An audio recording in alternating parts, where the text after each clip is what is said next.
Welcome back to Echoes of Reality, where real stories illuminate the hidden strength within us all. Today's episode is about fate, perseverance, and a voicemail that saved a life. Meet Daniel.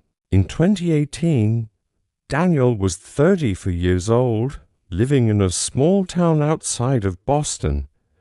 He worked long hours as a paramedic and lived alone. His life from the outside looked quiet, but Daniel was battling something big inside. He was struggling with depression after years of dealing with trauma from emergency scenes. He started shutting down emotionally.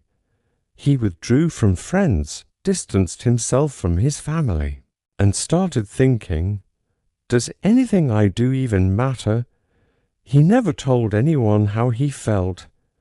He smiled at work, laughed at lunch, but when he got home, it was silence. One day, Daniel drove to a lake he used to visit as a teenager. He left his phone in the car, sat near the edge for hours, and that day, he made a decision. He was ready to give up, but then his phone vibrated. He ignored it. Then it rang again.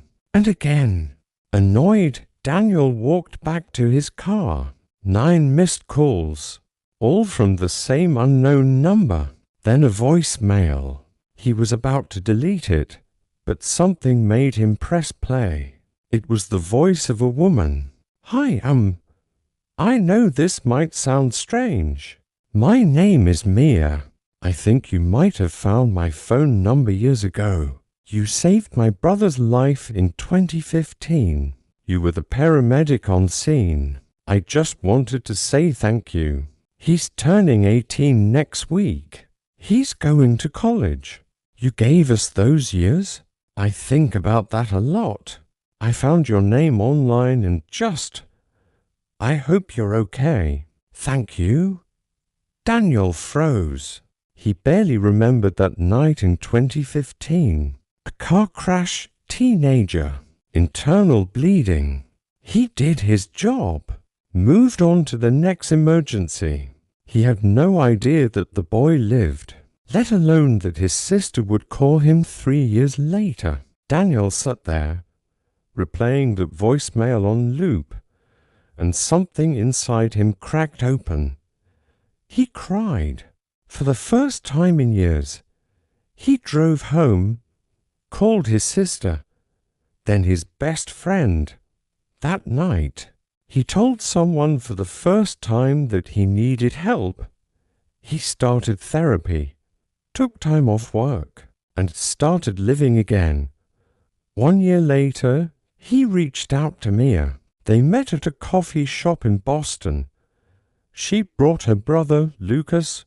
Lucas shook his hand and said, I don't remember the accident, but I know you were there.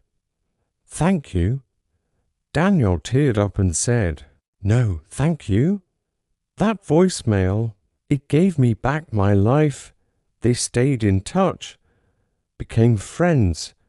Mia, it turns out, was studying psychology. Daniel started speaking publicly about mental health among first responders. He shared his story in local podcasts, schools, even firefighter academies. He said, You never know who you're saving. Sometimes it's yourself. Today, Daniel is 40, married, 1 child. He still works as a paramedic, but he's also a mental health advocate, and he keeps that voicemail saved on every phone, cloud backup, and laptop he owns, because it reminds him a simple thank you can echo through time. A stranger's words can become your lifeline. Sometimes we think we're invisible, that our efforts don't matter, but to someone, somewhere you may be the reason they keep going. Thank you for watching Echoes of Reality. If this story touched you, please like, comment and share. And tell us below, have you ever received a message that changed your life? Until next time, stay strong, stay kind, and never underestimate the power of a voice.